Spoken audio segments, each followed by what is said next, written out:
سڵاتان لەبێت و ئەم کاتتان باش بینەرانی خۆشەویستی تەلەڤیزیۆنی کۆمەڵە بە یارمەتی هاوڕێیانی هاوکارم لەگەڵتانم بۆ پێشکەشکردنی گەشتی هەواڵەکانی ڕۆژی شەممە سەرەتا سەردێڕی گرنگترین هەواڵەکان.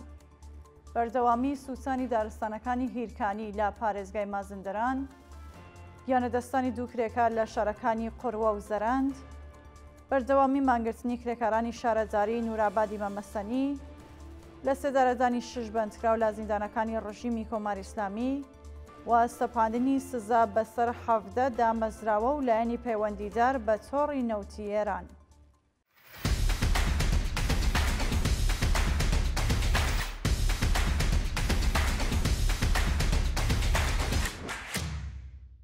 ناڕزایەتی خاوەن کێڵگەکانی بەخێوکردنی مریشک لە ئیلام. ڕۆژی ڕابردوو کۆمەڵێک لە خاوەن کێڵگەکانی بەخێوکردنی مریشک بە بڵاوکردنەوەی ڤیدۆیەک لە تۆڕە کۆمەڵایەتیەکان دژ بە بایەخنەدانی ڕژیمی کۆماری ئیسلامی بە ژیان و معیشەتی بەرهەمهێنەران ناڕزایەتیان دەربڕی. بە پێو وێنانێ بەدەستمانگەیشتوون نەڕازیان ئاماژە بەوە دەکەن کە بەهۆی لەسەرەوەبوونی پێداویستی و کەلوپەلەکانی پیشەکەیان، نەبوونی داهاتوو هەروەها لەسەرەوەبوونی نرخی کارەبا ئەگەری هەیە لە مانگەکانی داهاتوودا توانایی بەردەوامکردنی پیشەکەیان نەبێت. لە بەردەوامیدا ناڕازیان جەخت لەسەرەوە دەکەنەوەکە بەرپرسانی ناکارامە و گەندەڵی ڕژیمی کۆماری ئیسلامی بە تەنیا لە فکری پڕکردنی گیرفانی خۆیاندان و بایەخ بە کێشەکانی بەرهەمهێنەران نادەن. بەردەوامی سووسانی دارستانەکانی هیرکانی لە پارێزگای مازندران. بەپێ راپۆرتەکان ئاگری دارستانەکانی هیرکانی لە گوندی ئیلیت سەر بە شارستانی چالووس لە پارێزگای مازندران ڕۆژ بە ڕۆژ بەربڵاوتر دەبێتەوە و زیانێکی زۆر بەر سروشتی ناوچەکە کەوتووە. بە پێو وێنانێ بەدەستمان گەیشتوون ئاگری دارستانەکانی ئەو ناوچەیە لە ڕێکەوتی 11 خەزەڵوەرەوە دەستی پێکردووە و لە هەندێک لە ناوچەکان گەیشتووە بە شوێنی نیشەجێبوونی هاوڵاتیان. خەڵکی ناوچە و ژینگە پارێزانی پارێزگای مازندران بە بڵاوکردنی دەیان ڤیدۆ لە تۆڕە کۆمەڵایەتیەکان خوازیاری دەستێوەردانی دەوڵەت بە مەبەستی کوژانەوەی ئاگرەکە بوون، بەڵام ڕژیمی کۆماری ئیسلامی نەک تەنیا تا ئێستا هەوڵی کوژانەوەی ئاگرەکەی نەداوە، بەڵکو تەنانەت تیمێکی فریاگوزاری خێرای ڕەوانەی ئەو ناوچە نەکردووە و ژینگە پارێزان بە کەمترین پێداویستەکانی کوژانەوەی ئاگر ڕەوانەی ئەو ناوچەیە بوون. گیانەدەستانی دوو کرێکار لە شارەکانی قوڕوە و زەرەند. ڕۆژی پێنجشەممە 29 خەزەڵوەری 1404 هەساوی دوو کرێکار لە شارەکانی قوڕوە سەر بە پارێزگای کوردستان و زەرەند لە پارێزگای کرمان بەهۆی بایەخنەدانی بەرپرسانی ڕژیم بە ئەیمنی شوێنیکاری کرێکاران تووشی ڕووداوبوون و گیانیان لەدەستا. بەپێ راپۆرتەکان کرێکارێکی تەمەن 40 ساڵ و خەڵکی شارستانی قوڕوە شاغڵ لە شارۆچکەی پیشەسازی ئەوەنگان بەهۆی کەوتنە نێو شوێنی پاڵاوتنی ڕۆن دەست بە جێگیانی لەدەستەوە. هەروەها کرێکارێکی دیکەی خەڵکی شاری زەرەند و شاغڵ لە شارۆچکەی پیشەسازی ئەو شارە بەهۆی نەبوونی منی شوێنیکار و کەوتنە خوارەوەی لە بەرزاییەوە گیانی لەدەستاوە.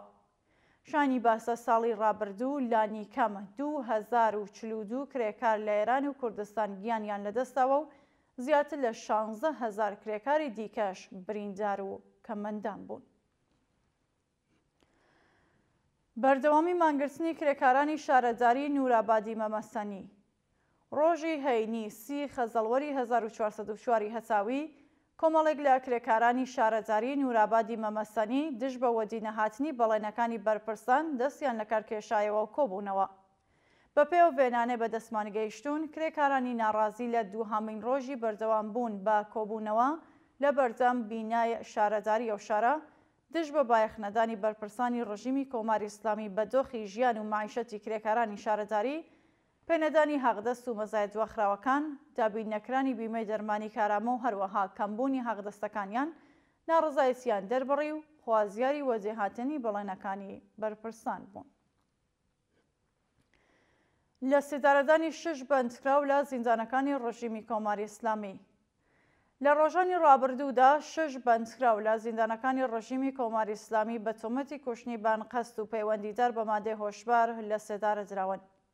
بە پێ راپۆرتی ڕێکخراوەکانی مافی مرۆڤ 5 بەندکراو بەناوەکانی ماهان شێخی، شاهڕۆخ ئێبراهیم خانی، شاهڕۆخ سەتاری و حەیدەر تەحماسپی بە تۆمەتی کوشتنی بانقەز لە زیندانەکانی ساوە، قزڵ حەساری کەرەج، یاسووج، ئەردەبێڵ و ماهشار ئیعدام کراون. هەروەها بەندکراوێکی دیکە بە ناسناوی محەممەد کەریم بەستامی بە تۆمەتی پەیوەندیدار بە مادە هۆشبەرەکان لە زیندانی قوچان لە سێدارە درراوە. دەست بەسەرکردن و گواستنەوەی کوڕۆژ جەلیل بۆ بەندیخانەی شاری یاسووج. ڕۆژی هەینیسی خەزەڵوەر کوڕۆژ جەلیل چالاکی مەدەنی و خەڵکی شاری یاسووج لەلایەن هێزەکانی ڕژیمەوە دەست بەسەر و بۆمبەستی تێپەڕاندنی ماوەی بەندکرانەکەی ڕەوانەی بەندیخانەی شاری یاسووج کرا. بەپێی راپۆرتەکان ناوبراو مانگی جۆزەردانی ساڵی 1403 هەساوی لەلایەن هێزەکانی ئیدارەی دەسەڵاتی ڕژیمەوە دەست بەسەر و پاش ماوەیەک لێپرسینەوە بەدانانی بارمتە بە شێوازی کاتی ئازاد کرا. ئەو هاوڵاتیە لە دوو کۆبوونەوەی دادگای ڕژیمی کۆماری ئیسلامی لە مانگی بەفرامباری ساڵی ڕابردوو و گۆڵانی ئەم ساڵدا بە تۆمەتی بێڕێزی بە ڕێبەری ڕژیمی کۆماری ئیسلامی، کۆبوونەوەی نایاسایی بە مەبەستی تێکدانی ئەمنیەتی وڵات، بێڕێزی بە پیرۆزیەکانی ئیسلام، تەبلیغ دژ بە ڕژیم و بڵاوکردنەوەی پڕۆپاگەندا، سەرجەم حکمی 25 مانگ و 1 ڕۆژی بەسەردا سەپێنراوەکە 15 مانگ لە حکمی زیندانەکەی بەڕێوە دەچێت. دووە هەواڵ سەپاندنی سزا بەسەر 17 دامەزراوە و لایەنی پەیوەندیدار بە تۆڕی نەوتیێران. ڕۆژی پێنجشەممە 29 خەزەڵوەری 1404 هەساوی وەزارەتی دەرەوەی ئەمریکا لە ڕاگەیاندنێکدا ڕایگەیاند کە سزای نوێیان بەسەر 17 دامەزراوە کەس و کەشتی پێویست بە هەناردەکردی نەوتی ئێراندا سەپاندووە. سکۆت بێنست وەزیری گەنجینەی ئەمریکا ڕایگەیاند تێکدانی ڕێڕەوی داهاتی حکوومەتی کۆماری ئیسلامی بە مەبەستی یارمەتیدانی سنووردارکردنی خواستە ئەتۆمیەکانی گرنگە. وەزارەتی دەرەوەی ئەمریکا لە بەردەوامی بەیاننامەکەدا ڕایگەیاندووە حکوومەتی کۆماری ئیسلامی لە تۆڕێکی بەرفراوانی کۆمپانیا خزمەتگوزاریە دەریایەکان و کەشتیەکانی لە وڵاتە جۆراوجۆرەکان بۆ گواستنەوەی نەوتەکەی بە شێوەی نەهێنی و شاراوە بۆ کڕیاران کەڵگۆڕدەگرێت. ئەمریکا دەڵێت ئەو تۆڕە بە گواستنەوەی ملیۆنان بەرمیل نەوتی خاویێران هەڕەشە لەسەر ئاسایشی کەشتیوانی و ناوچەکە دەکات. بینەرانی خۆشەویست، هەواڵەکانتان پێشکەشکرا، هەر شاد و ئاسوودە بێت.